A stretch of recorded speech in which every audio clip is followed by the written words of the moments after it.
ఇది ఇలాగే ఉంటుంది. ఇంట్లో జ్యోతిష్యం ఈ ఆస్తి సమస్య రమ్మని చెప్పినప్పుడు జ్యోతిష సమస్య నేను అనుకున్నాను పంచమ భావానికి సంబంధించినటువంటి జ్యోతిష్ చెప్తాము 2-3 అని అనుకున్నాను. అనుకోకుండా ఇక్కడ వచ్చాడు పంచమ భావం గురించే డిస్కషన్ నడుస్తుంది.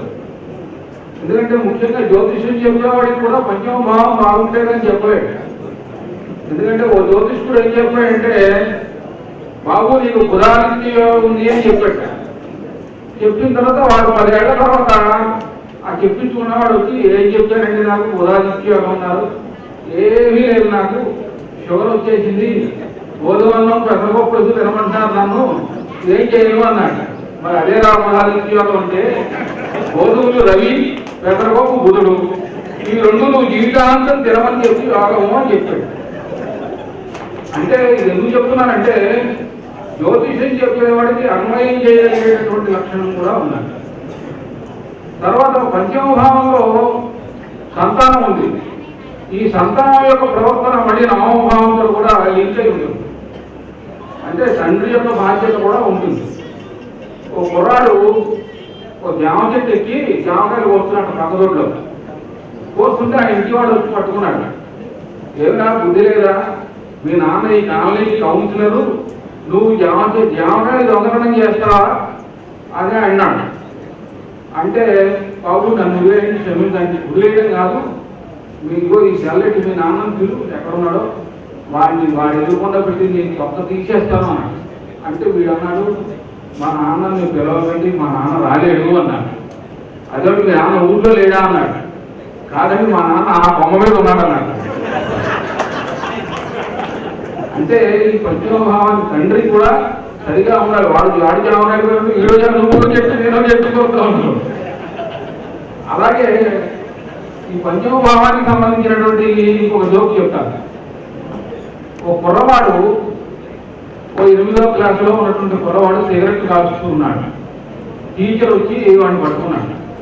ఏమిరా చెప్తాను అన్నాడు. అంటే వీడు అన్నాడు గురువుగారు కాళ్ళ మీద పడి మీకు కావాలంటే నన్ను చితకొట్టండి కానీ మా నాన్నతో మాత్రం చెప్పకండి అన్నాడు.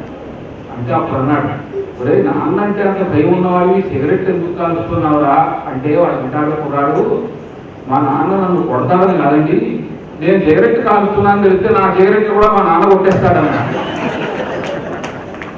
అంటే ఈ రకమైనటువంటి ఇది ఉంది.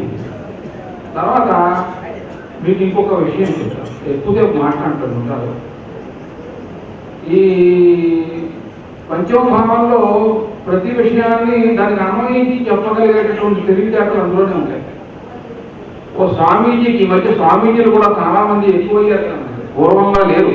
వాళ్ళు కూడా వ్యాపారాలు చేసుకుంటున్నారు, రుద్రాక్షలు ఆవకాయలు అన్నీ అమ్మేస్తున్నారు.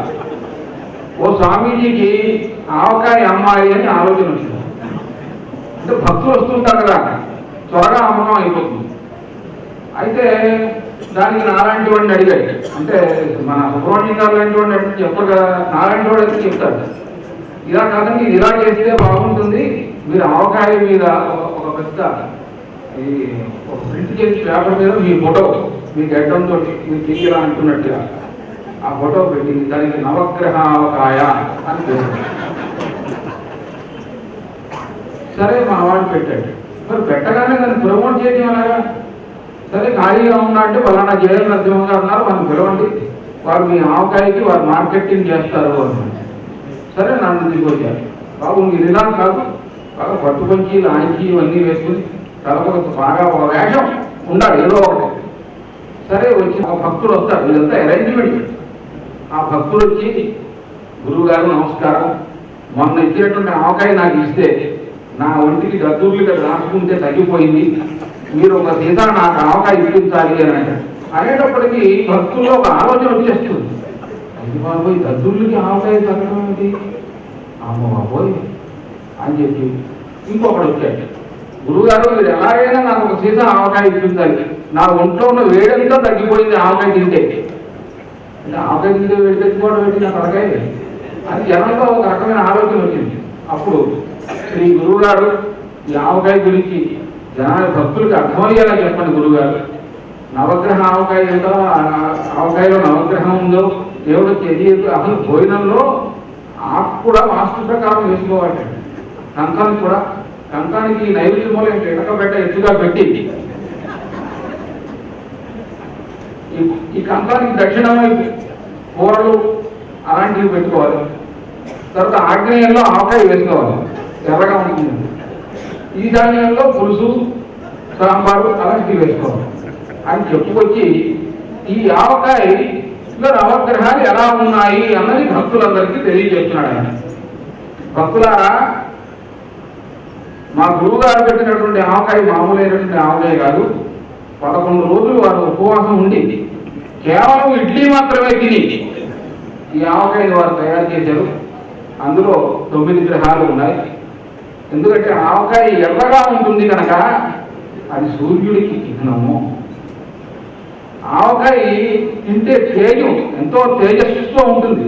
ఆ తేజం ఏదైతే ఉన్నదో అది కుజుడు. ఈ ఆవకాయలో వేసేటటువంటి మామిడికాయ ఆకుపచ్చ రంగులో ఉంటుంది, అది బుధుడు. అది పుల్లగా ఉంటుంది, అది శుక్రుడు. తర్వాత ఇందులో నూనె ఉప్పు వేస్తారు, ఇది శని. అందులో మెంతులు పసుపు వేస్తారు, అది గురుడు. ఇది ఆవకాయ తిన్నపత్తి తినాలి అనిపించేటటువంటి ఒక ఆశ పుడుతుంది, అది రాహుడు. తిన్నంతనే ఒక అలౌకికమైనటువంటి ఆనందం కలుగుతుంది, అది కేతువు. మరి ఇంకా మీకు చంద్రుడు ఎక్కడున్నాడు? మరి ఇట్టి ఆవకాయ మీరు తినలేరు కదా, దీన్ని అన్నంలో కలుగుతున్నారు. అన్నం చంద్రుడు. అందుకని ఎవళ్ళైతే మా గురువు గారు అయినటువంటి నవగ్రహ ఆవకాయ తింటారో వారికి యశస్సు, కీర్తి, భోగం, ముఖ్యంగా 60 ఏళ్ళు దాటిన వాళ్ళందరికీ కూడా మగవాళ్ళకైతే యవ్వనం వస్తుంది, ఆడవాళ్ళకైతే ఉత్సాహం వస్తుంది. వాళ్ళ భర్తలు చెప్పినటువంటి వింటారు అని చెప్పాడు. మాత్రం అందరూ 4-5 సీసాలు 5 సీసాలు కొనుక్కుంటారు.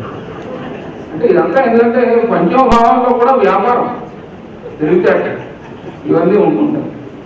తర్వాత పంచమభావంలో ఇంకొక విషయం చెప్పేసి నేను ముగిస్తాను. చాలా ఇంపార్టెంట్. జ్యోతిష్యంలో వాస్తు నేర్చుకున్నటువంటి వాళ్ళకి వాస్తు ఎలా చెప్పాలి అన్నటువంటి విషయం కూడా మీకు చెప్పేసి నేను ఉపన్యాసాన్ని ముగిస్తాను. ఈ నాడీ జ్యోతిష్యం గురించి ఒక మాట చెప్తాను. ఒక ఆవిడ సాకాకులు జ్యోతిష్యం చెప్తూ ఉండేది. నాడీ గ్రంథంలో చాలా మంది వస్తూ ఉండేవారు. అంటే శాస్త్రంలో చమత్కారం కూడా ఉంటుంది. భర్త అడిగాక, ఏమో ఇంతమందికి నువ్వు నాటకం చూసి చెప్తున్నావు, ఎవరిదేవుడేవుతో, పూర్వజంలో నువ్వేవుతో, పూర్వజంలో వాళ్ళేవుతో, ఫలానా వాడు అని చెప్తున్నావు. మరి నేనెవరిని గత జన్మలో, నువ్వెవరివి అని చెప్తే, నేను వృత్తిగా చెప్పలేనండి, కనీసం నాకు గద్వాలు చేరనా కొంటే కానీ చెప్పలేను. సరే డబ్బులు ఇచ్చేసాడు. ఓ 4,000 3,000 ఇచ్చిన తర్వాత నాటకం తిరగేసి ఆవిడ నవ్వుకుంటే మనం ఆడగలం. ఏమిటో తెలిసిందండి, గత జన్మలో నేను ఒక వైష్ణవ ఆలయంలో, కృష్ణాలయంలో నేను పూజారిగా ఉండేదాన్ని. ఆ విశేషమైనటువంటి పుణ్యఫలం వల్ల నాకు ఈ జ్యోతిష విద్య అప్పింది. అప్పుడు నేను ఈ నాడీ గ్రంథం చెప్తున్నాను అని. అయితే మరి నేనెవరినే అన్నట్ట. వద్దులేండి, ఆ మాట ఇప్పుడు మీకు చెప్పవలసిన అవసరం లేదు, మళ్ళీ నా దగ్గర గద్వాల్యాలు లాగేసుకుంటారు మీరు అని చెప్పు. నేను ఏమన్నా ఏమి లేదు, పూజ అయ్యి ఆ పులిహారగిరిని పుచ్చుకుని నేను నైవేద్యానికి ఆ ఊళ్ళో వచ్చినప్పుడు ప్రతిరోజు కూడా మీరు టైం తప్పకుండా తాకు పువ్వుతూ వచ్చేవారు. ఆ ప్రసాదము నేను పెట్టిన పుణ్యానికి మీరు ఈ జనంలో నా భర్త ఇచ్చారు అని చెప్పి ఆవిడ నాడీ గ్రంథం చేసింది. ఇక చివరిగా ఒక విషయం అంటే, ఇలా వ్యాపారాత్మకమైనటువంటి జ్యోతిష్యులు, వాస్తు పండితులు పెరిగిపోయారు కనుక వాళ్ళ మీద సెటైరికల్ గా ఒక జోక్ చెప్పేసి మీకు ముగించేస్తాం. ఈ వాస్తు ఎలా చెప్పాలి అంటే, నేనే శాస్త్రం ఈశాన్యం అది ఏం చెప్పాలి, మీకు విద్య తెలిసి ఉండొచ్చు కానీ దాన్ని జనానికి ఎలా చెప్పాలో తెలియదు. ఏంటంటే సాధారణంగా ఫీజులకే గొడవ వస్తుంది. కాబట్టి గురుగారు మీరు మా ఇంటికి వాస్తు చూడటానికి రావాలి అని, అలాగే అంటే ఎప్పుడు రావాలి అని అనుకోండి. వెంటనే అంటే నేను ఒక ఆయన దగ్గరికి వెళ్ళినప్పుడు, కాబట్టి గురుగారు మా ఇంటికి వాస్తు వచ్చింది. బాబా అమ్మాయి ఆ డైరీ తీసుకురామ్మా. ఆ డైరీ చూసి ఎప్పుడున్నారు 15వ తారీఖు నాడు. 15వ తారీఖు నాడు నరేంద్ర మోడీ గారు నన్ను రమ్మన్నారండి. మరి 16 జరుగుతుందండి, ఒకసారి చంద్రబాబు నాయుడు గారు ఇంట్లో అపాయింట్మెంట్, అందులో ఏముండదు, ఊరికి బిల్డప్ కంగారు. సరే అయ్యేటప్పుడు సరే ఏదో ఒక డేట్ ఇచ్చాడు ఆయన, డేట్ ఒప్పుకున్నాడు. మన వాడికి కొంచెం డబ్బు ఎంత ఇవ్వాలో డబ్బులు తెలియదు కదా. కొంతమంది పాపం 1000 రూపాయలని ఏదో మీకు వచ్చింది ఇవ్వని డబ్బా పెట్టడం వీళ్ళు వెళ్తారు. ఇలా ఇది అలా లేదు, ఏమీ లేవాడు, ఫీజు అంత ఇవ్వాలని డౌట్ వచ్చింది. ఏమన్నా గురువు గారు మీకు ఫీజు అంత ఇవ్వాలండి అన్నాడు. అంటే మీరు అంటాడు ఫీజు ఏముందండి కదా, డబ్బు వేడ ఉంటుంది, రేపు పోతుంది, డబ్బు కోసం చేస్తామా, ఇది వేడ విద్య, దీన్ని అడగకూడదు. ఇప్పుడు మొన్న వెంకటరెడ్డి గారు ఇంటికి వెళ్ళాను, 20,000 ఇచ్చాడు, నేను అడిగాను. మన సుబ్బారెడ్డి గారు ఇంటికి వెళ్ళాను, 15,000 ఇచ్చాడు, నేను వద్దన్నా. ఆయన 20,000 తెలుసుకున్నా, 15,000 ఇచ్చాను. మన వెంకయ్య గారు అడిగారు, 10,000 ఇచ్చారు, తీసుకుని వచ్చాను. ఇప్పుడు వచ్చింది 10,000 ఇవ్వండి, 5,000 ఇవ్వండి, 15,000 ఇందులో ఏం లేదు అంటే మీకు 10,000 ఇవ్వాలని ఫిక్స్ అయిపోయాయి. అంటే ఆ విషయం ఇటువంటి టెక్నిక్స్ కూడా కొన్ని ఉంటాయి. సో ఇంతవరకు మా గురువు గారు ఎప్పుడు కూడా 10 ఏళ్ల నుంచి జ్యోతిష్యం, నేను కూడా ఎంఐ జ్యోతిష్యం చేశాను. అప్పటి నుంచి నాకు అవకాశం ఇవ్వడం, నేను సరదాగా వచ్చి మమ్మల్ని రంజింపు చేశాను. ఎందుకంటే ఇక్కడ 10 మంది ఆనందిస్తే వాళ్ళ ఆశీస్సులు మమ్మల్ని, నేను ఇప్పుడు వరకు 52 హాస్య అవధానాలు చేశాను. సో మీ అందరికీ ధన్యవాదాలు తెలియజేసుకుంటూ నాకు ఈ అవకాశం ఇచ్చిన మీ అందరికీ కూడా మరోసారి నమస్కారాలు తెలియజేసి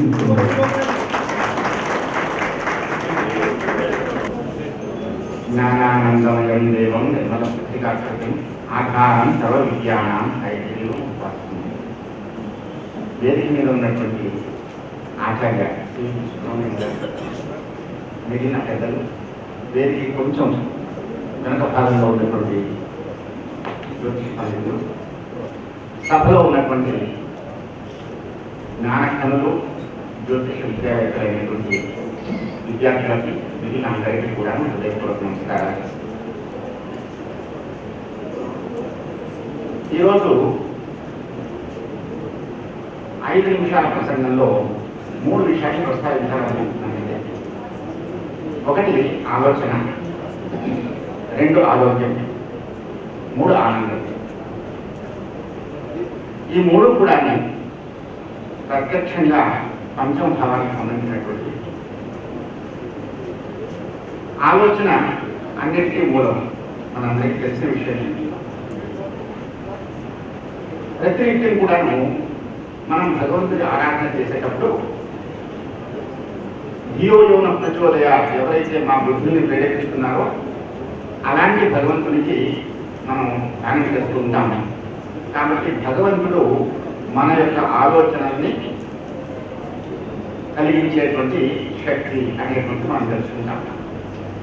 అలాగే మనకు భగవద్గీతలో సర్వస్య చాహం గతి సన్నివిష్ట మత్త స్మృతి జ్ఞానం అపోహరించ అని అందరి హృదయంలో ఉంది.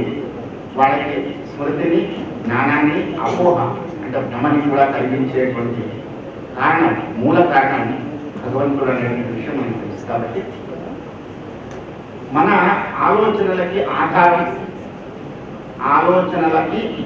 ఆలోచనల ప్రవాహానికి కావలసినటువంటి శక్తి కూడా భగవంతుడే. దీన్ని మనం ప్రతినిత్యం సంధ్యావందనాది కార్యక్రమాల్లో ప్రత్యక్ష దైవంగా ఉన్నటువంటి సూర్యనారాయణుని ఆరాధిస్తూ ఆ జీవన ప్రదాత అయినటువంటి భగవంతుడికి స్మరణ చేస్తూ ఉంటాం. ఇది అత్యంత ఆవశ్యకం. ఎప్పుడైతే ఇంతకుముందు కూడా అనేక మంది వక్తలు చెప్పారు, మనం మన నిత్య నైమిత్తిక క్రియలు ఏవైతే ఉన్నాయో వాటిని చేయడం మానివేసిన రోజున మన యొక్క ఎలాంటి ప్రయత్నం అయినా కానీ సత్ఫలితాన్ని ఇవ్వడానికి అవకాశం లేదు. కాబట్టి అది ఆధారం. కాబట్టి ఆలోచనలు రావాలి అంటే భగవంతుడిని లేదా గురువుని ఆరాధించాలి. అదేవిధంగా పంచమ భావంలో మనకి ఆరోగ్యం కూడా ఉన్నది. 6 అనారోగ్యం అయితే 5 ఆరోగ్యం. ఆరోగ్యం విషయంలో ఆలోచించేటప్పుడు కేవలం 5 ఒక్కటే ఆలోచించకుండా అక్కడి నుంచి పంచమ నవమాలైనటువంటి లగ్న నవమాలని కూడా మనం గమనించడం ఉంటుంది.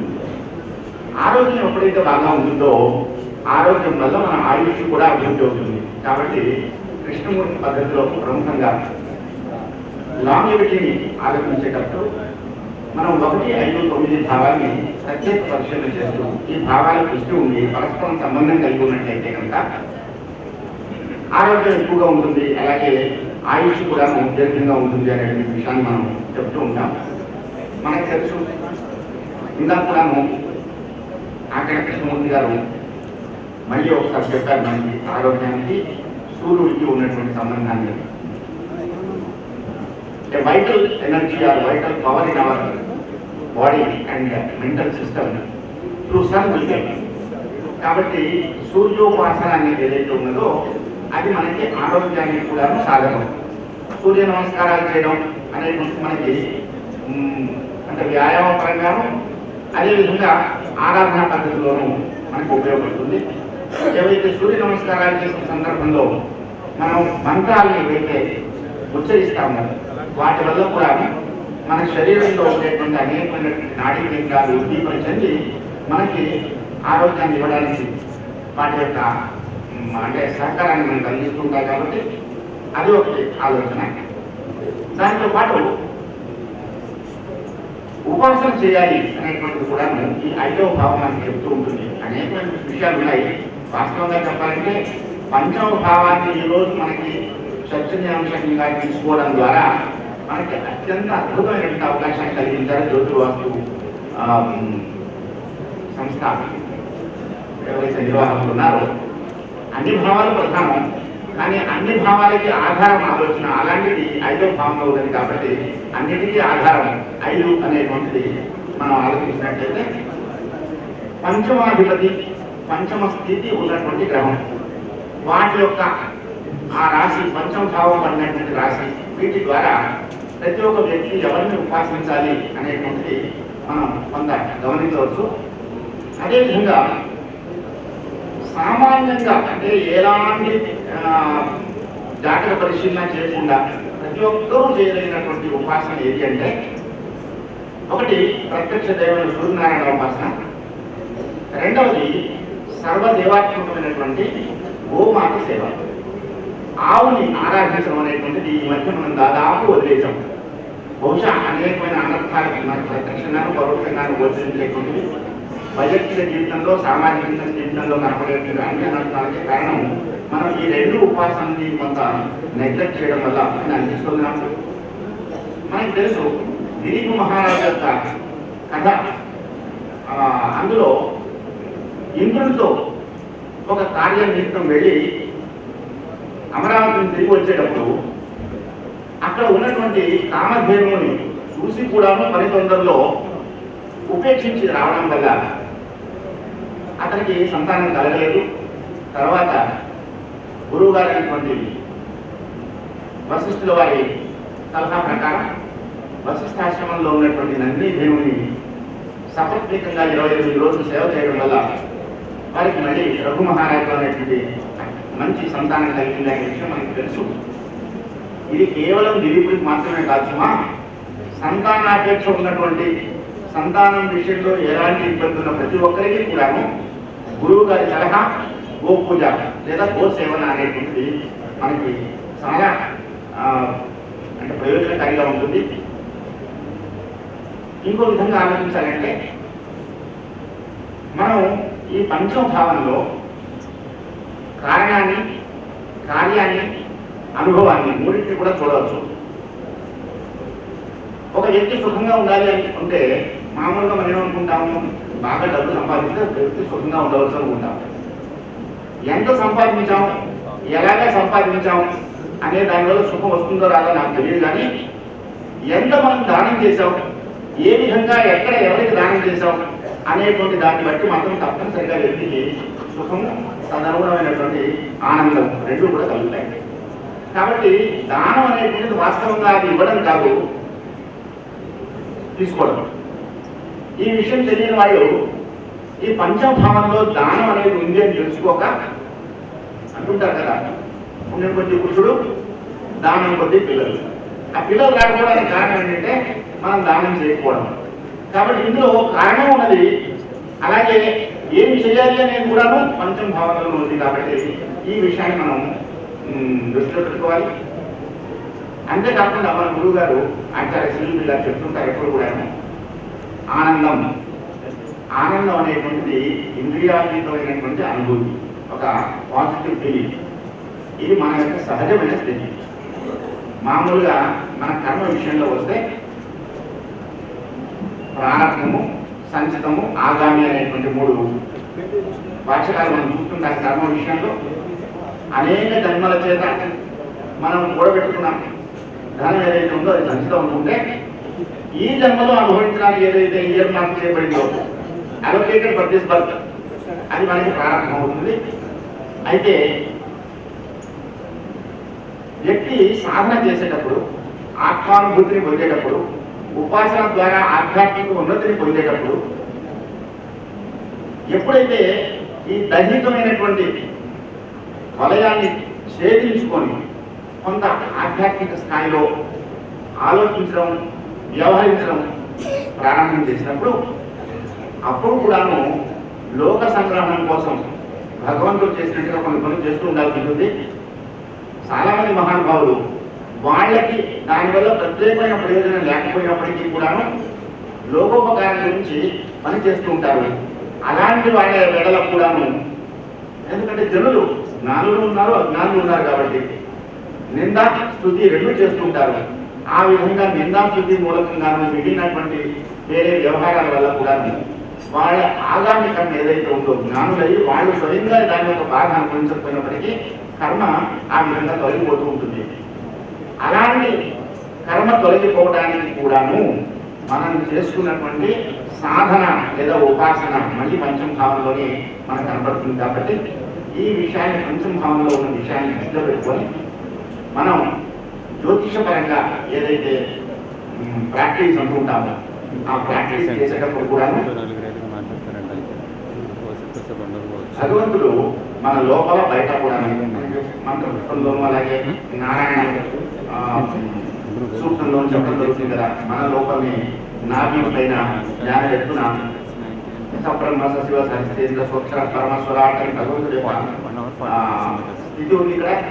అలాగే మన ప్రకృతిలో ఆత్మ ఉన్నది, మన శరీరంలో అపాదమస్తకం వ్యాపించినటువంటి ఏదైతే ఆ దైవత్వం ఉన్నదో అది మనలో శక్తిని, అంటే జీవత్వాన్ని, దాని యొక్క ఆరోగ్యానికి సంబంధించినటువంటి విషయాల్ని, ఆలోచనకు సంబంధించిన విషయాన్ని, అనుభవానికి సంబంధించిన విషయాన్ని కూడా ప్రేరేపణ చేస్తుంది అనేటువంటి విషయాన్ని మనం తెలుసుకొని నిరంతరం కనుక ఆ భావనలో మన జ్యోతిష సాధన చేసినట్లయితే మంచి ఫలితం జ్యోతిషంలో కూడా వచ్చే అవకాశం ఉంటుంది.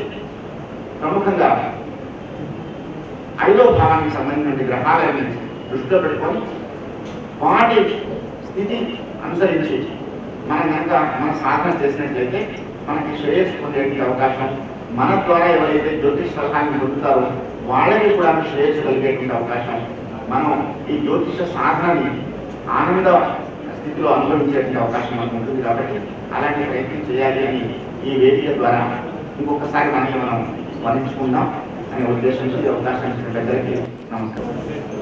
జ్ఞానానందమయం దేవం నిర్మల పుత్రికాకృతి ఆధారం సర్వ విద్యానాం ఐక్యం ఉపాస్తుంది. వేదిక మీద ఉన్నటువంటి ఆచార్య మిగిలిన పెద్దలు, వేదిక కొంచెం వెనక భాగంలో ఉన్నటువంటి జ్యోతిష పండితులు, సభలో ఉన్నటువంటి జ్ఞానకనులు, జ్యోతిష విద్యావేత్తలైనటువంటి విద్యార్థులకి, మిగిలిన అందరికీ కూడా హృదయపూర్వక నమస్కారాలు. ఈరోజు 5 నిమిషాల ప్రసంగంలో 3 విషయాన్ని ప్రస్తావించాలనుకుంటున్నానండి. 1 ఆలోచన, 2 ఆరోగ్యం, 3 ఆనందం. ఈ 3 కూడా ప్రత్యక్షంగా పంచమ భావానికి సంబంధించినటువంటి ఆలోచన అన్నిటికీ మూలం, మనందరికీ తెలిసిన విషయం. ప్రతినిత్యం కూడాను మనం భగవంతుడి ఆరాధన చేసేటప్పుడు ధియోయోన ప్రచోదయ, ఎవరైతే మా బుద్ధిని ప్రేరేపిస్తున్నారో అలాంటి భగవంతునికి మనం ధ్యానం చేస్తూ ఉంటాము. కాబట్టి భగవంతుడు మన యొక్క ఆలోచనల్ని కలిగించేటువంటి శక్తి అనేటువంటి మనం తెలుసుకుంటాం. అలాగే మనకు భగవద్గీతలో సర్వస్య చాహం దది సన్నివిష్ట మత్త స్మృతి జ్ఞానం అపోహరించ అని అందరి హృదయంలో ఉంది. వాళ్ళకి స్మృతిని, జ్ఞానాన్ని, అపోహ అంటే భ్రమని కూడా కలిగించేటువంటి కారణం, మూల కారణం భగవంతుడు అనేటువంటి విషయం మనకు తెలుసు. కాబట్టి మన ఆలోచనలకి ఆధారం, ఆలోచనల ప్రవాహానికి కావలసినటువంటి శక్తి కూడా భగవంతుడే. దీన్ని మనం ప్రతినిత్యం సంధ్యావందనాది కార్యక్రమాల్లో ప్రత్యక్ష దైవంగా ఉన్నటువంటి సూర్యనారాయణుని ఆరాధిస్తూ ఆ జీవన ప్రదాత అయినటువంటి భగవంతుడిని స్మరణ చేస్తూ ఉంటాం. ఇది అత్యంత ఆవశ్యకం. ఎప్పుడైతే ఇంతకుముందు కూడా అనేక మంది వక్తలు చెప్పారు, మనం మన నిత్య నైమిత్తిక క్రియలు ఏవైతే ఉన్నాయో వాటిని చేయడం మానివేసిన రోజున మన యొక్క ఎలాంటి ప్రయత్నం అయినా కానీ సత్ఫలితాన్ని ఇవ్వడానికి అవకాశం లేదు. కాబట్టి అది ఆధారం. కాబట్టి ఆలోచనలు రావాలి అంటే భగవంతుడిని లేదా గురువుని ఆరాధించాలి. అదేవిధంగా పంచమ భావంలో మనకి ఆరోగ్యం కూడా ఉన్నది. 6 అనారోగ్యం అయితే 5 ఆరోగ్యం. ఆరోగ్యం విషయంలో ఆలోచించేటప్పుడు కేవలం 6, 5 ఒక్కటే ఆలోచించకుండా అక్కడి నుంచి పంచమ నవమాలైనటువంటి లగ్న నవమాలని కూడా మనం గమనించడం ఉంటుంది. ఆరోగ్యం ఎప్పుడైతే బాగా ఉంటుందో ఆరోగ్యం వల్ల మన ఆయుష్ కూడా అభివృద్ధి అవుతుంది. కాబట్టి కృష్ణమూర్తి పద్ధతిలో ప్రముఖంగా లాంగివిటీని ఆలోచించేటప్పుడు మనం 1, 5, 9 భావాన్ని ప్రత్యేక పరిశీలన చేస్తూ ఈ భావాల దృష్టి ఉండి పరస్పరం సంబంధం కలిగి ఉన్నట్లయితే కనుక ఆరోగ్యం ఎక్కువగా ఉంటుంది, అలాగే ఆయుష్ కూడా దీర్ఘంగా ఉంటుంది అనే విషయాన్ని మనం చెప్తూ ఉంటాం. మనకు తెలుసు, ఇందాక కూడాను ఆకడ కృష్ణమూర్తి గారు మళ్ళీ ఒకసారి చెప్పారు మనకి ఆరోగ్యానికి సూర్యుడికి ఉన్నటువంటి సంబంధాన్ని. Vital energy or vital power in our body and mental system through sun will get. కాబట్టి సూర్యోపాసన అనేది ఏదైతే ఉన్నదో అది మనకి ఆరోగ్యానికి కూడా సాధనం. సూర్య నమస్కారాలు చేయడం అనేది మనకి అంటే వ్యాయామ పరంగాను అదేవిధంగా ఆరాధన పద్ధతిలోనూ మనకు ఉపయోగపడుతుంది. ఏవైతే సూర్య నమస్కారాలు చేసిన సందర్భంలో మనం మంత్రాలను ఏవైతే ఉచ్చరిస్తామో వాటి వల్ల కూడా మన శరీరంలో ఉండేటువంటి అనేకమైనటువంటి నాడీ కేంద్రాలు ఉద్దీపన చెంది మనకి ఆరోగ్యాన్ని ఇవ్వడానికి వాటి యొక్క అంటే సహకారాన్ని మనం కలిగిస్తుంటాయి. కాబట్టి అది ఒకటి ఆలోచన. దాంతో పాటు ఉపాసన చేయాలి అనేటువంటిది కూడా ఈ 5వ భావం మనకి చెప్తూ ఉంటుంది. అనేకమైన విషయాలు ఉన్నాయి. వాస్తవంగా చెప్పాలంటే పంచమ భావాన్ని ఈరోజు మనకి చర్చనీయాంశంగా తీసుకోవడం ద్వారా మనకి అత్యంత అద్భుతమైనటువంటి అవకాశాన్ని కలిగించారు జ్యోతిర్వాస్తు సంస్థ ఎవరైతే నిర్వాహకులు ఉన్నారో.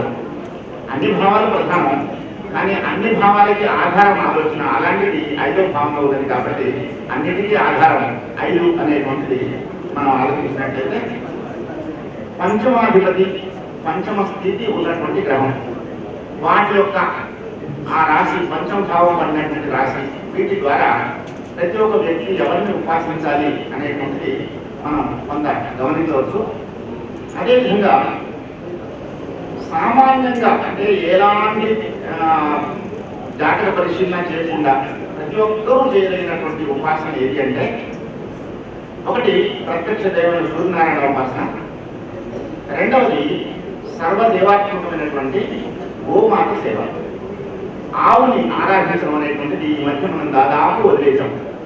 బహుశా అనేకమైన అనర్థాలకు మనకు ప్రత్యక్షంగాను పరోక్షంగాను గోచరించేటువంటిది వైయక్తిక జీవితంలో, సామాజిక జీవితంలో కనపడేటువంటి అన్ని అనర్థాలకే కారణం మనం ఈ 2 ఉపాసనని కొంత నెగ్లెక్ట్ చేయడం వల్ల అని అనిపిస్తున్నాం. మనకు తెలుసు దిలీప్ మహారాజు యొక్క కథ. అందులో ఇంద్రుడితో ఒక కార్య నిమిత్తం వెళ్ళి అమరావతిని తిరిగి వచ్చేటప్పుడు అక్కడ ఉన్నటువంటి కామధేనువుని చూసి కూడాను పని తొందరలో ఉపేక్షించి రావడం వల్ల అతనికి సంతానం కలగలేదు. తర్వాత గురువు గారు అయినటువంటి వశిష్ఠుల వారి సలహా ప్రకారం వశిష్ఠాశ్రమంలో ఉన్నటువంటి నందిని దేవుని సపత్నికంగా 28 రోజులు సేవ చేయడం వల్ల వారికి మళ్ళీ రఘు మహారాజు అనేటువంటి మంచి సంతానం కలిగిందనే విషయం మనకు తెలుసు.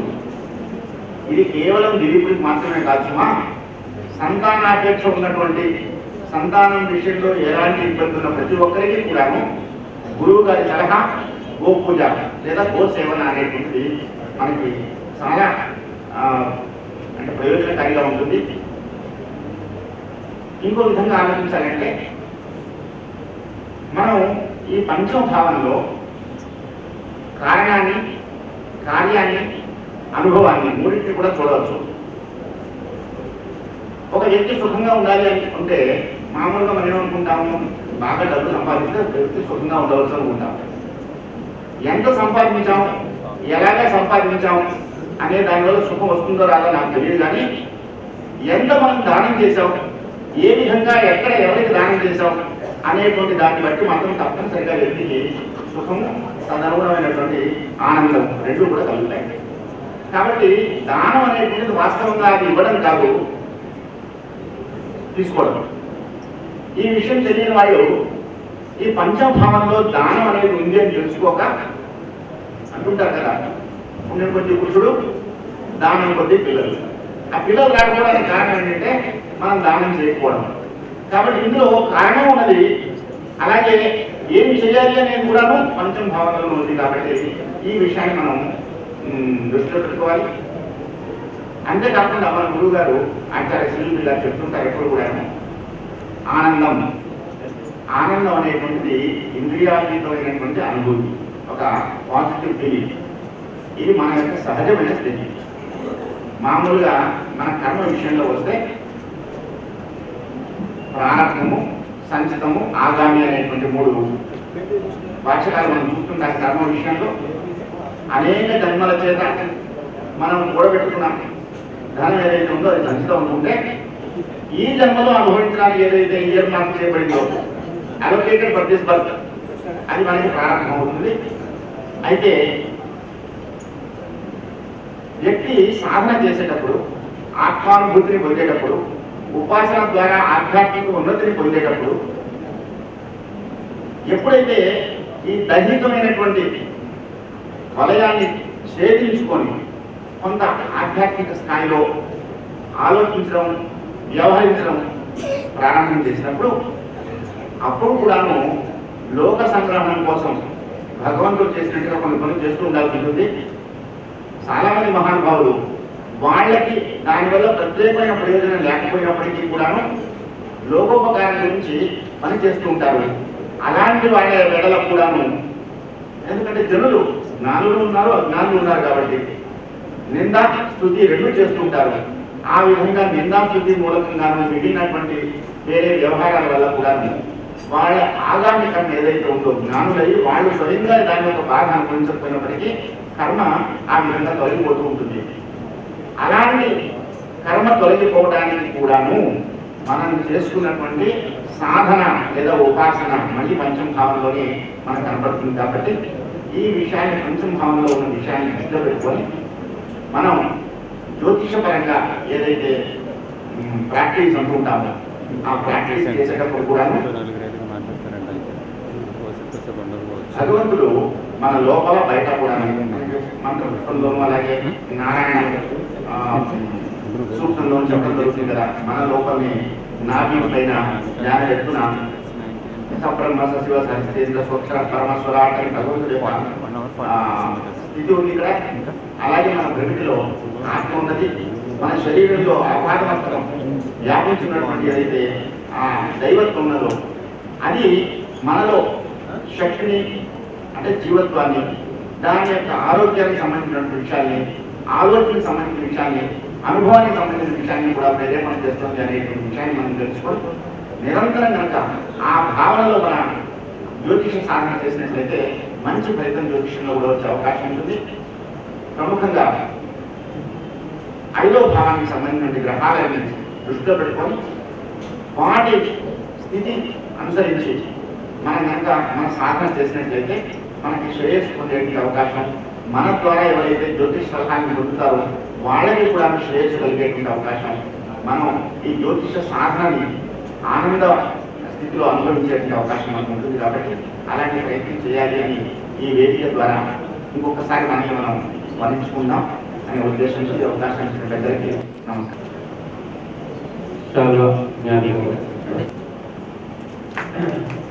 వారి కృతజ్ఞతలు తెలియజేస్తూ ఇదే సందర్భంలో డాక్టర్ రావుపల్లి విశ్వేశ్వరరావు గారి వేదిక మీకు రావాల్సిందిగా కోరుతున్నాను. వారికి ఈరోజు ఉదయం ఆవిష్కరణ అయినటువంటి జాతక మణిమంజూష ఎం నరసింహాచార్య వీరిని రావాల్సిందిగా కోరుతున్నాను. వారు 3 నిమిషాల ప్రసంగాలు వాళ్ళు చిన్నవాళ్ళ ప్రోత్సాహం. పంచభావ కారకత్వాలు మాత్రమే చూస్తాం. అంటే తెలివితేటలు, ఆలోచన, మంత్రం, సంతానం, విద్య, ఆలోచన ఇలాంటి వాటి కోసమే చూస్తాం. అట్లా కాకుండా పంచమ భావాన్ని మిగతా ఎన్నో అంశాలను చూడటానికి కూడా మనం ఉపయోగించుకోవచ్చు. ఇలా ఎలా ఉపయోగించుకోవచ్చు అన్నది ఇప్పుడు వివరిస్తాను. ఈ పంచభావాన్ని 3 రకాలుగా విశ్లేషణ చేయవచ్చు. మొదటిది పంచమ భావం నుంచి ఇతర భావాలు, రెండవది ఇతర భావాల నుంచి పంచమ భావం, మూడవది భావద్భావం. ఈ భావద్భావం అనే అంశాన్ని దాని గురించి మాట్లాడేటప్పుడు చెప్తాను. పంచమ భావం నుంచి లగ్నం, మొట్టమొదటి లగ్నం తీసుకుంటే కానీ పంచమ భావం నుంచి లగ్నం 9వ స్థానం అయింది. కోణం లక్ష్మీ స్థానం. పంచభావ కారకత్వాల యొక్క ఉన్నతి, వాటి వల్ల వ్యక్తి పొందే సంతృప్తి లగ్నంలో చూడవచ్చు. ఉదాహరణకి పంచభావ కారకత్వమైన సంతానం తీసుకుందాం. ఆ సంతానం వల్ల పొందే సంతృప్తి, సంతోషం అన్నది ఆ వ్యక్తి తాను అనుభవించేది కనుక అది లగ్నంలో చూడవచ్చు. అలాగే మంత్రోపాసన వల్ల ఆ వ్యక్తి పొందే ఆత్మ సంతృప్తి కూడా మనం లగ్నంలో చూడవచ్చు. పంచమానికి ద్వితీయం 10వ స్థానం అయింది.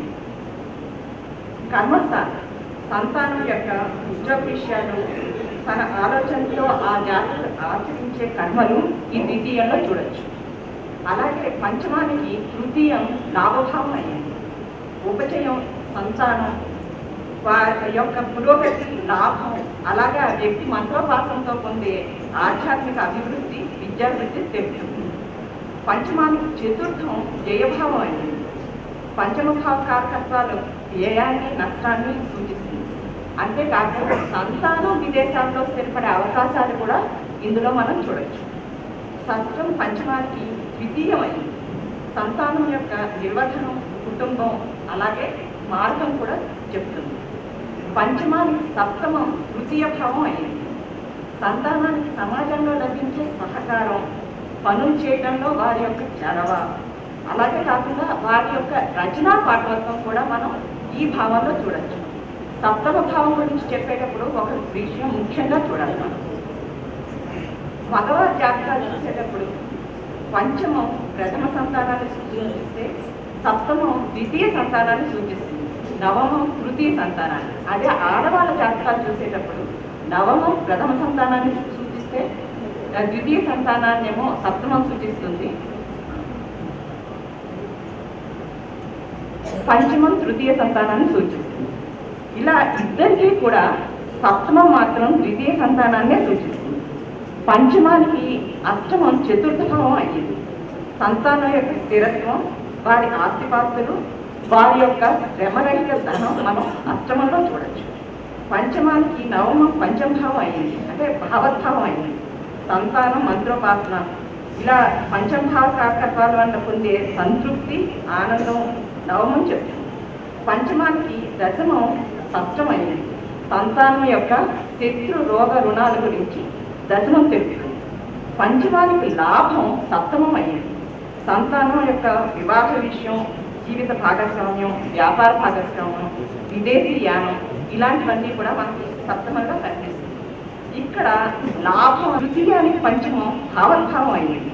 ఈ భావకారకత్వాల నుంచి ఆ జాతకులు పొందే సౌఖ్యం, సంతృప్తి, ఉపయోగం ఇవన్నీ పంచమం తెలుస్తుంది. చతుర్థానికి పంచమం ద్వితీయమైంది. మాతృధనం, వాహనాల నాశనం, తల్లి మరణం వంటివి అందులో చూడవచ్చు. షష్టానికి పంచమం జయస్థానం అయింది. షష్ఠం రోగాన్ని సూచిస్తే పంచమం రోగ నివారణ సూచిస్తుంది. అందుకనే పంచమం బలహీనంగా ఉంటే వైద్యం అనుకూలించదు. షష్ఠం కలహాలను సూచిస్తే పంచమం కలహ నివారణ సూచిస్తుంది.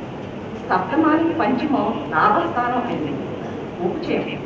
సప్తమం వివాహాన్ని సూచిస్తే అష్టమానికి పంచమం దశమభావం అయింది, శ్రమరహిత దానం, వారసత్వ ఇందులో చూడవచ్చు.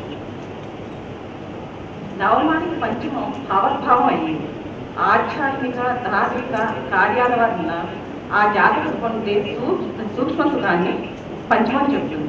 దశమానికి పంచమం అష్టమ స్థానం అయ్యింది, ఉద్యోగంలో వచ్చే ఆకస్మిక కష్ట నష్టాలన్నీ కూడా మనకి ఈ భావం చెప్తుంది.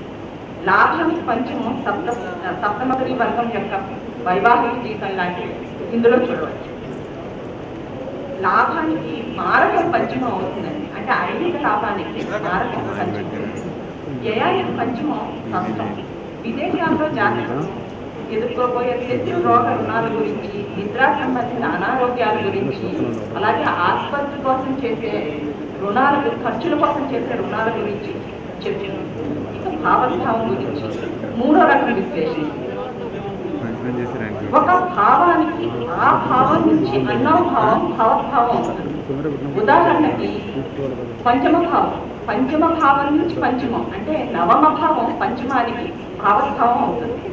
పంచమం సంతానాన్ని సూచిస్తే నవమం ఆ సంతానం వల్ల కలిగే సుఖ సంతోషాలు ఎట్లాగో చెప్తారు. లగ్నానికి లగ్నమే భావోద్భావం, అది ధర్మ త్రికోణం.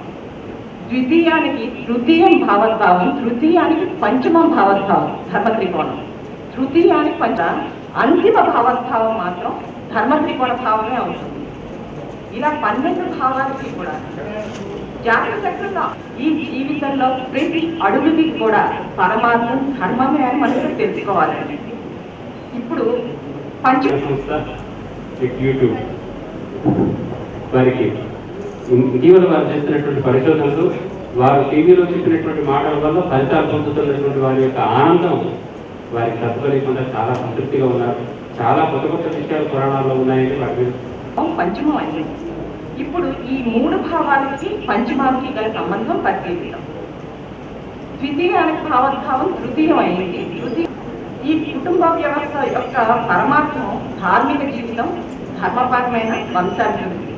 ద్వితీయానికి భావోద్భావమైన తృతీయం వంశాభివృద్ధికి అవసరమైన సామర్థ్యాన్ని సూచిస్తే, తృతీయానికి భావోద్భావమైన పంచమం వారసుని సూచిస్తుంది. అలాగే అష్టమం ఆయుర్దాయాన్ని సూచిస్తే దానికి భావోద్భావమైన తృతీయం ఆ ఆయుర్దాయం యొక్క పటిష్టతను సూచిస్తుంది. దీనికి అవసరమైన ఆలోచన శక్తి, ఆచరణ, పూర్వపుణ్యం పంచమం సూచిస్తుంది. ఈ భాగ్యం అనేది 2 రకాలుగా ఉండొచ్చు. ఐహిక సుఖాలు కావచ్చు, ధార్మిక కార్యాలు, పుణ్యకార్యాల ఆచరణ కావచ్చు. ఈ కార్యాచరణ వల్ల కలిగే పుణ్యఫలాన్ని నవమానికి భావోద్భావమైన పంచమం. ఇంకో అడుగు ముందుకు వెళ్తే కర్మస్థానాలైన కేంద్రాలకు తప్ప అన్ని భావాలకి కూడా అంతిమ భావోద్భావం పంచమే అవుతుంది. ఇప్పుడు కేంద్రానికి పంచమానికి ఉన్న సంబంధం ఏంటో చూద్దాం. దుఃఖం, మారకం, కర్మల యొక్క ఫలితం ఆధారపడి ఉంటాయి. ఇంతకు ముందు చెప్పిందంతా కలిపి పెద్దలు ఈ విధంగా చెప్పారు. ఇప్పుడు నేను చెప్పేది అర్థం చేసుకోవాలి. అనేక కోణాల్లో విశ్లేషిస్తే కనుక జాతకంలో గోప్యంగా ఉండే ఎన్నో విషయాలు అర్థం చేసుకుని రాబోయే ఒడిదుడుకుల్ని మనం నివారించుకోవచ్చు. అట్లా పంచమాన్ని ప్రత్యేకంగా గమనించినటువంటి సాంబశివరావు గారి వ్యాసం అది కనిపించింది నాకు. వారి వ్యాసం 21 పేజీలు ఉదయం చెప్పారు. అట్లాగే మీనాక్షి ఆదిరాజు గారి ప్రసంగం కూడా అట్లాగే కనిపించింది. వారికి ప్రత్యేకంగా అభినందన తెలియజేస్తూ, ప్రస్తుతం పంచమం అనగానే మనకు కనిపించేటటువంటిది ఒక అమర్నాథ్ శాస్త్రి గారి. ఎందుకంటే మిగిలిన వారి పలుకులు మనం విందాం. శ్రీ అమర్నాథ్ శాస్త్రి గారు మనకు ప్రసంగిస్తారు.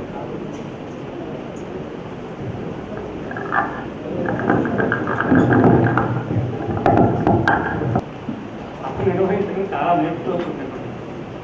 ఇన్ఫాక్ట్ మనకి ఇచ్చినటువంటి ఇన్విటేషన్ కార్డులో మొదటి సెషన్, తర్వాత ఒక కొంచెం బ్రేక్ వచ్చి తర్వాత 2వ సెషన్, అలా 3rd సెషన్ అలా ఉంది. ఆ విధంగా అయితే లోక్సభ లాగా ఉండేది. ఇప్పుడు అట్లా కాకుండా కమలాకృష్ణ గారు దీన్ని చూసి సమయాభావాన్ని బట్టి దాన్ని రాజ్యసభ లాగా చేసేసారు. అంటే అది ఇంకా మధ్యలో బ్రేకే లేదు, కంటిన్యూస్గా అన్నమాట. అందుకు మధ్యలో కూడా మీరు చూసారు, మధ్యలో మనకి లంచ్ బ్రేక్ కూడా లేదు. ఒక రకంగా చెప్పాలంటే అప్పుడు కూడా వీణ వాదన ఉంది. తర్వాత చూసారు మధ్యలో కొంచెం అందరూ టీ అది తాగుతూ కొంచెం ఇదిగా ఉందంటే ఒక సింహాన్ని తీసుకొచ్చారు పైకి, నరసింహం గారిని తీసుకొచ్చారు. సో అట్లా సభా నిర్వహణ అనేది ఎంత నేర్చుకోకుండా ఇదంతా కూడా పంచభావం. బట్ పంచభావం అంటే ఇప్పుడు ఎక్కడ మొత్తం మొదటి నుంచి మనకి ఎక్కడ ఏ విధంగా జరుగుతుందో అదంతా పంచభావం ప్రత్యక్షమే కదా. ఇకపోతే పొద్దున్న చాలా ఉపన్యాసాలు అయ్యాయి పంచభావం. పంచం అనగానే అందరికీ గుర్తొచ్చేది ఒకటే భావం, సంతానం. కాకుండా అనేక కార్యకర్తలు, ప్రతి భావంలో కూడా అనేక కార్యకర్తలు ఉంటాయి. ప్రధానమైన కార్యకర్తం సంతానం, అందులో ఏమి బట్ పంచమానికి అనేక, ఇప్పుడు మన మీనాక్షి యాదరాజు గారు వారు చెప్పినట్టు చాలా అనేక కార్యకర్తలు ఉన్నాయి. అందులో ఇన్ఫాక్ట్ మనం ఉదయం నుంచి కూడా ఇన్ని ఉపన్యాసాలు కూడా దేశ గోచారం నుంచి పెద్దగా ఎవరు పెద్ద మాట్లాడడానికి నాకు అనిపించలేదు. దేశ గోచారంలో కూడా ఇంకా ప్రతి భావాన్ని కూడా మన దేశ గోచారం అంటే మనం వ్యక్తిగతంగానే ఆలోచిస్తున్నాం. జ్యోతిషం అంటే ఏదో వ్యక్తికి సంబంధించినట్టుగా కాదు, సామాజికంగా సామూహికంగా కూడా మనం ఈ జ్యోతిషాన్ని ఎలా అన్వయిస్తాం. ఇన్ఫాక్ట్ దేశానికి ఉపయోగించే విషయం అది ఇంకా అన్నిటికంటే ఎక్కువ ప్రాధాన్యతను సంతరించుకుంటుంది. ఇంకా విపిఎన్ శర్మ గారు ఎప్పుడు అనుకుండేవారు, అందరూ పర్సనల్ రాష్ట్రాల మీద రీసెర్చ్ చేస్తున్నారు, ముందే రాష్ట్రాల మీద ఎవరు రీసెర్చ్ చేయట్లేదు అని. ఇన్ఫాక్ట్ ఈరోజు నిజంగా వారు లేని లోటు మన సభలకు ఎప్పుడూ ఉంటుంది. ఈరోజు పర్టికులర్గా ఈ పంచభావం స్పెక్యులేషన్ అంటే వారికి నాకు చాలా ఇంట్రెస్ట్. ఇవాళ వారు విపిఎన్ శర్మ గారు అప్పుడప్పుడు ఫోన్ చేసి బంగారం ఎలా ఉంటుంది అది ఆ విషయాలు కూడా అడుగుతూ ఉంటారు. అంటే వారికి ఈ వ్యాపారస్తులు ఎక్కువ సహాయిస్తూ ఉంటారు కాబట్టి వారు ఈ ధరవరలు కూడా కొంచెం ఎక్కువగా గమనిస్తూ ఉంటారు. సో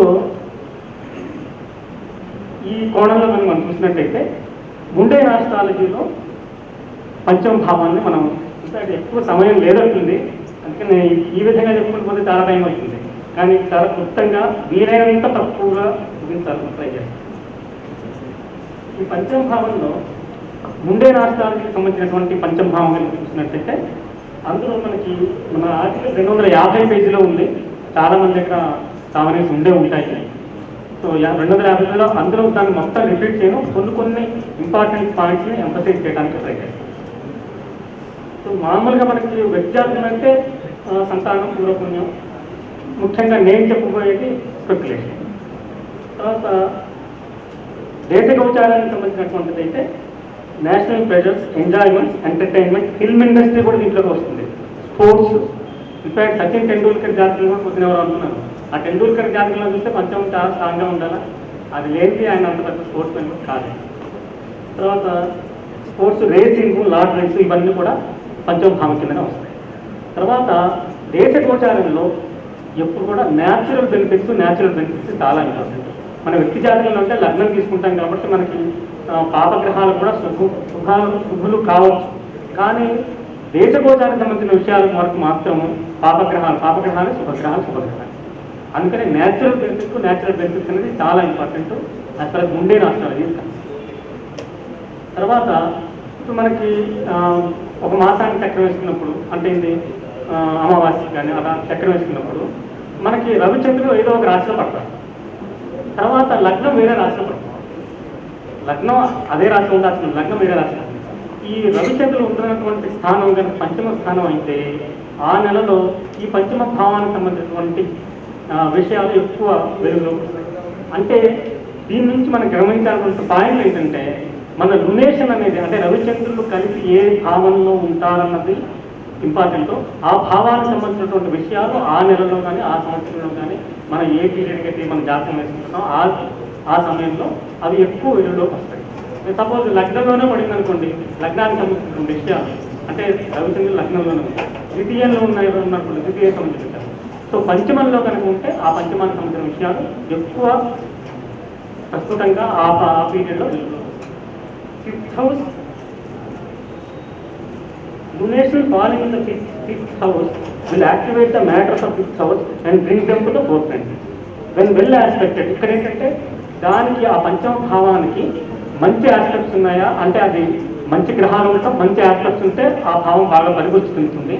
ఆ విధంగా కాకుండా చెడు దృష్టులు అంటే ఇక్కడ న్యాచురల్ బెనిఫిట్స్, చెడు దృష్టులు ఉంటే అవి చెడు గ్రహాలు ఉన్నా సరే ఆ భావం కొంచెం పాడైపోయినట్టుగా మనం భావిస్తాం.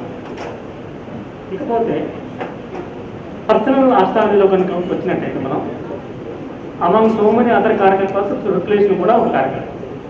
ఇన్ఫాక్ట్ పంచమ భావం మనకి మన సంకల్పంలో కూడా చెప్పుకుంటాం, ధర్మార్థ కామ మోక్ష ఫల పురుషార్థం అంటే 4 పురుషార్థాలు ఉన్నాయి అందరికీ కూడా. ధర్మం ఇది 5వ స్థానం అంటే ధర్మ త్రికోణంలో సంబంధించి 1, 5 ఉంది ధర్మ త్రికోణం ధర్మం అని చెప్పారు. ఇకపోతే దీంట్లో అర్థం కూడా ఉంది, ప్రతి భావంలోనూ అర్థం లేనప్పుడు ఏది లేదని అసలు వ్యక్తిలో కూడా స్పెక్యులేటివ్ గేమ్స్ ఉన్నాయని చెప్పారు. తర్వాత కామం ఎలాగ ఉంది, సంతానం అక్కడ ఉంది కాబట్టి కామం అంటే కోరిక, సంతానం అనేది ఇదేనే కాదు, శక్తులు ఇదేనే కాదు, కోరిక కాదు. కోరిక లేని అసలు మనం మానవుడు అంటేనే కోరికలు పుట్టాలి. తర్వాత మోక్షం కూడా ఇందులో ఉంది. పంచము మంత్రస్థానం, మంత్రసిద్ధి కానీ ఉపాసన వీటన్ని కూడా మొదలు. అందుకని ఒక రకంగా చెప్పాలంటే 4 పురుషార్థాలు కూడా ఈ పంచమ భావంలో ఉన్నట్టే. ఈ పంచమ భావం ఒకటి బాగుంటే అన్ని భావాలు బాగున్నట్టు కూడా మనం అనుకోవచ్చు. అందుకనే సాధారణంగా జ్యోతిష్యులు అంటాం, ఏ గ్రహం బాగా లేకపోతే చంద్రుడు ఒకటి ఉంటే బాగుంటుంది, ఆ జాతకం బాగున్నట్టే.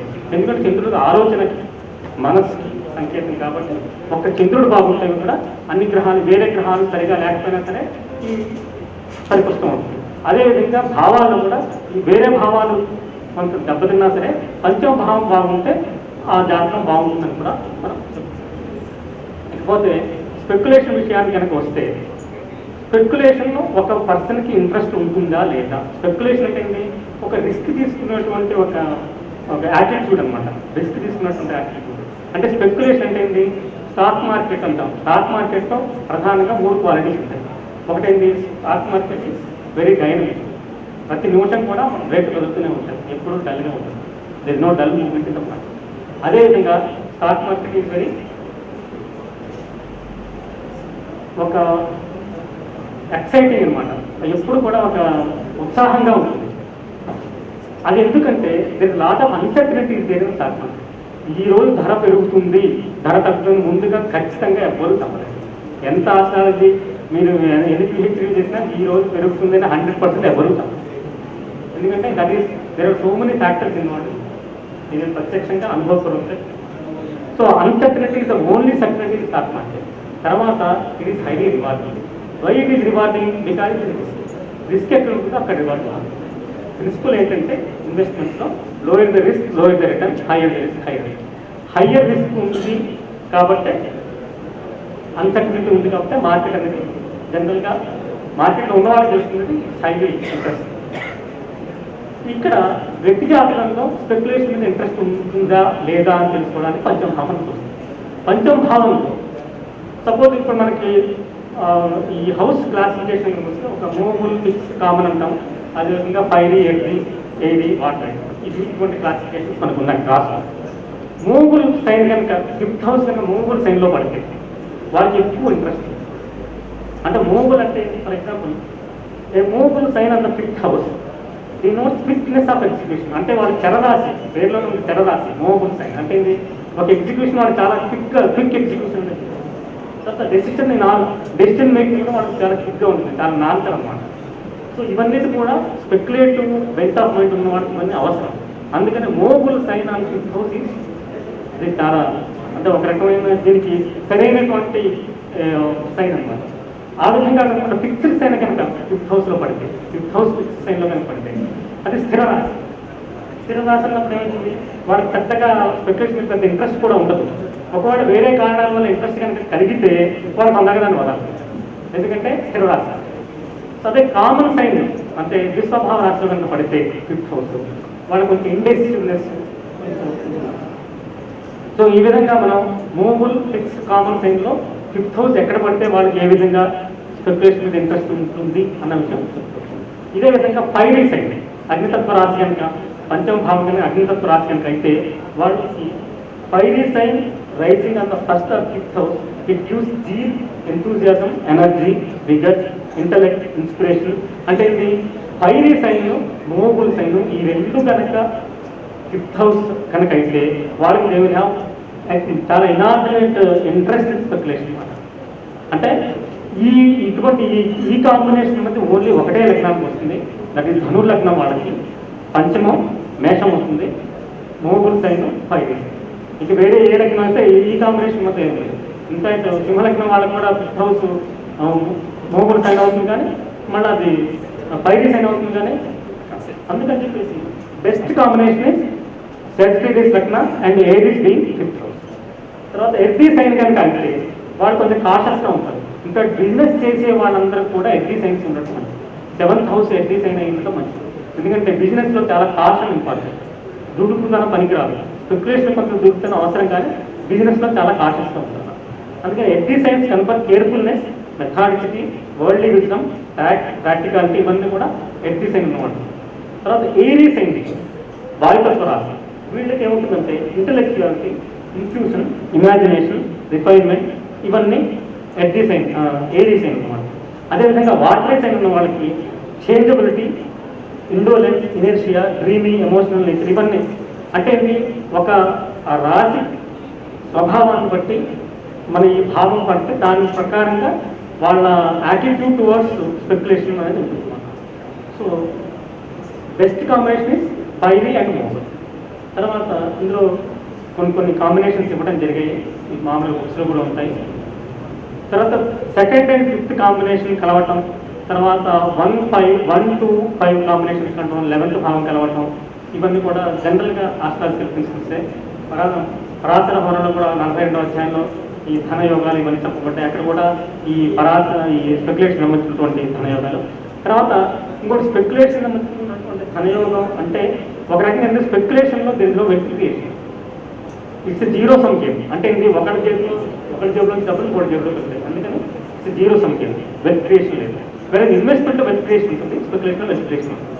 సో ఒకటి డబ్బులు మన దగ్గర రావాలి అంటే ఏంటి, వాడికి 7th, వాడికి ధన స్థానం ఏంటి 8th house. మన అపోనెంట్ మన లగ్నం 1 అనుకున్నప్పుడు అపోనెంట్ 7th, వాడి ధనభావం మనకి 8th.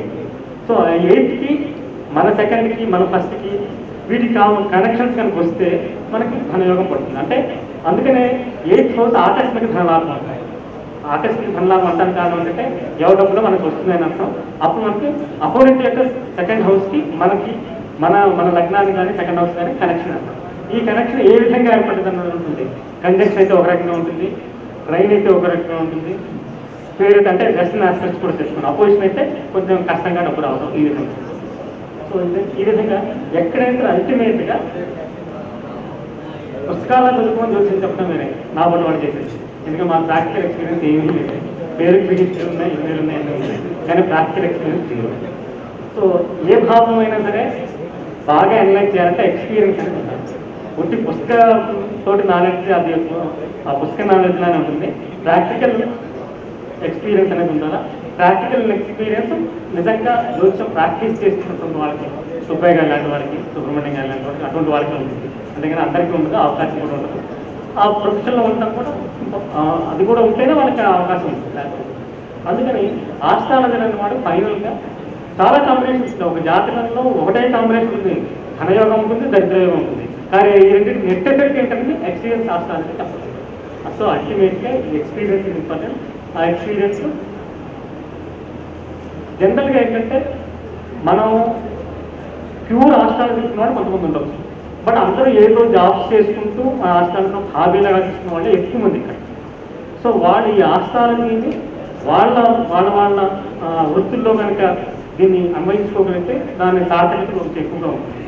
అందుకని నా మ్యాగజైన్ కూడా పైకి ఆస్థానం, పైకి సీఎం మ్యాగజైన్ ఉంటుంది, లోపల మాత్రం ఆస్థానం మ్యాగజైన్. సో అది ఆ విధంగా. సో ఇక్కడ ఈ స్పెక్యులేషన్ సంబంధించినటువంటిది ఆ పంచభావం ఎక్కడ పడుతుందో దానికి సంబంధించినటువంటి మంత్రాలు అభివృద్ధి చేసుకుంటే బాగుంటుంది. ఇక్కడ రుద్ర నమ్మకంలో ప్రతి ఇంకా నమస్కారం చేయనటువంటిది అన్నిటికీ నమస్కారం చేయడం అనేది నమ్మకంలో ఉంటుంది. సో దొంగలకి నమస్కారం చేయడం, కిరాతకులకు నమస్కారం, అన్నిటికీ ఇంకా అసలు నమస్కార బాహుళ్యం నమ్మకం అంటే. అటువంటి దాంట్లో కూడా మనకి దీనికి సంబంధించినటువంటిది ఏమన్నా ఉందా అని చూస్తే 2 నామాలు. మంత్రినే అని ఒక నామం, మంత్రినే నమః అంటే ఇది మనకు మంచి ఆలోచన రావడానికి మనం శివుని నమస్కారం, మంత్రినే నమః. అదేవిధంగా వాణిజ్యాయ నమః అంటే వాణిజ్యంలో, అంటే బయింగ్ అండ్ సెల్లింగ్లో, మనం చేసే లావాదేవీలో మనం మోసపోకుండా ఉండటానికి మన శివుని నమస్కరించుకోవడంలో కూడా మనకి నమ్మకంలో ఒక మంత్రం ఉంది, వాణిజ్యాయ. అంటే మంత్రినే వాణిజ్యాయ ఈ 2 నామాలు పక్కన కూడా ఉంటాయి. అంటే ఏంటి, మంచి ఆలోచన రావడం, దానికి వాణిజ్యంలో మనకు మంచి జరగటం, అంటే మనం మోసపోకూడదు, ఎదురువాడు కూడా మోసపోకూడదు, మనం వాటి మోసం చేయాలని బుద్ధి కూడా మనకు రాకూడదు. సో ఈ విధమైనటువంటి ఈ నామాన్ని కూడా మనం ఎక్కువగా ప్రయోగించుకుంటూ ఉంటే రేపు ఈ 5th హౌస్ అంటే ఈ స్పెక్యులేషన్ అనేటువంటి ఈ భావానికి మనం ఒక పరిహార క్రియలాగా కూడా మనం ఒక రెమెడియల్ మెజర్ లాగా